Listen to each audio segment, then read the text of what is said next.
Hey, whoa. Hey, man, what the fuck? Hey!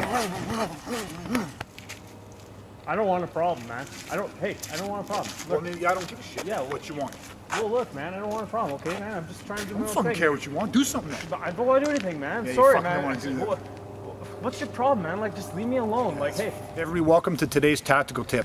I want to share with you a concept that is vital for you to understand. There are two different types of ways that assaults can happen.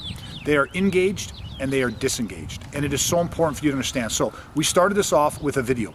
And we showed you a video of somebody coming at you that was engaged, and then we showed you almost an identical replay where they were disengaged. And I want to explain to you the difference between the two. In the first video, what you saw was when I was way back over here across the street, you know, he maxed out of his car and he tells me, listen, I don't want a problem, whatever it is. But what you saw was you saw my jacket throw off and you saw me walk towards him with a sense of purpose. Now, see, I added the indicator in there of somebody throwing their jacket off and walking towards him with a sense of purpose. Now, if you were watching that video again, I want you to answer one question. You see, if the jacket came off and I started walking towards you with that type of purpose and focus, and you pressed pause halfway through that, I'd want you to answer this question. What was I coming over to do?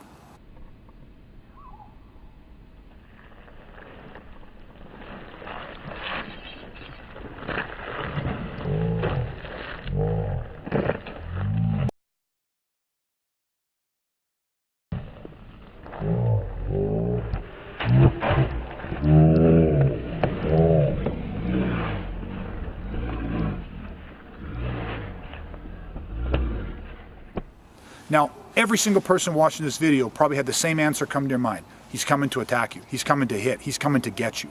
That is an engaged assault. Somebody has crossed what we call the crisis phase. They hit what's called the point of no return, where they are going to take this physical.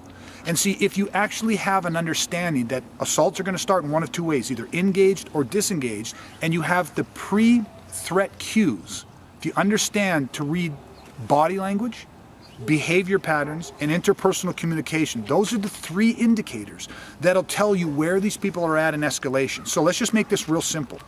Somebody's over there, the jacket comes off, they come walking towards you with a purpose and intent, you know they're coming. It's crisis phase. That is engaged. The second way was we were still having the same dispute.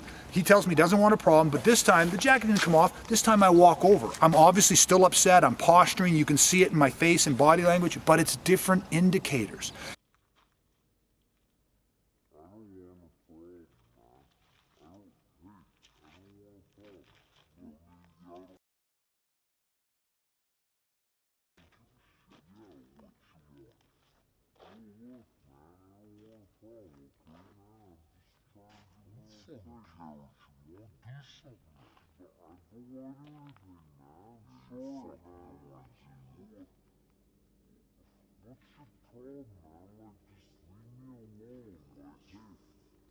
And at that moment, he probably knew that I wasn't coming, I hadn't crossed the crisis yet. I wasn't coming, the assault wasn't imminent. It was still escalating, but it wasn't imminent. This is so vitally important for us to be able to understand and identify in real world situations because it dictates what our response is. Now, that's the first half of today's tip. I'm going to try to condense and get another half here. Fights either start engaged or disengaged. That's how assaults are going to start.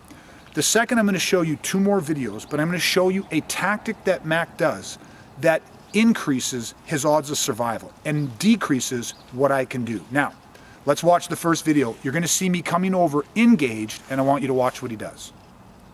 Man, stay back. Stay back. Hey, stay over there. Hey, stay back. Okay, now you saw what he did. What did he do different this time? Jacket came off, I came over. The difference is he's got the training to go, yep, this is engaged. He closed the door and he started to manage the distance. He put the vehicle between me and him, which stopped or broke my loop. It interrupted what I wanted to try to do. He recognized I was engaged in the crisis phase and coming for him.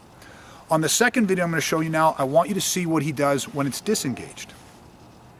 I don't want a problem. You got a problem. Hey, man, let me see if I understand you. Say it again. I don't want a problem. Hey, Say it I'm sorry. again. Listen, man, I'm sorry. Well, you got a problem. Where are you going? Hey, I'm just trying to do my own thing. I don't want a problem, man. Look, I'm really sorry. I don't want a Let me problem. watch what you say then. Okay, I will. there I beaking will. like I that, you will. think you're something? Honestly, man, you have a good day. I'm sorry. I'm sorry. You have a good day. I Okay, Now what you saw, it was a disengaged. He saw me coming across the street. He knew, he said, listen, he's not at crisis phase yet, but it could escalate there. What did he do? He still gave himself more options. He closed his door and he began to do something that we call drifting. He just started to move and drift his body into a more advantageous position in case I escalated to crisis. He had way more options at his disposal because he managed the distance. So let me sum up for today, everybody. Listen. Assaults happen one of two ways. The people are going to cross crisis and they're going to come at you engaged, or they're going to be disengaged and still potentially escalating up. It is vital for us to be able to recognize the difference between the two. And the second you saw is managing distance can take away their options. All right, everybody, listen. This is all about you training to become a modern protector, developing an unbreakable mental toughness, and living with an unwavering self-confidence. If we can be of service in any way, please talk to us today. And until next time, everybody, stay safe.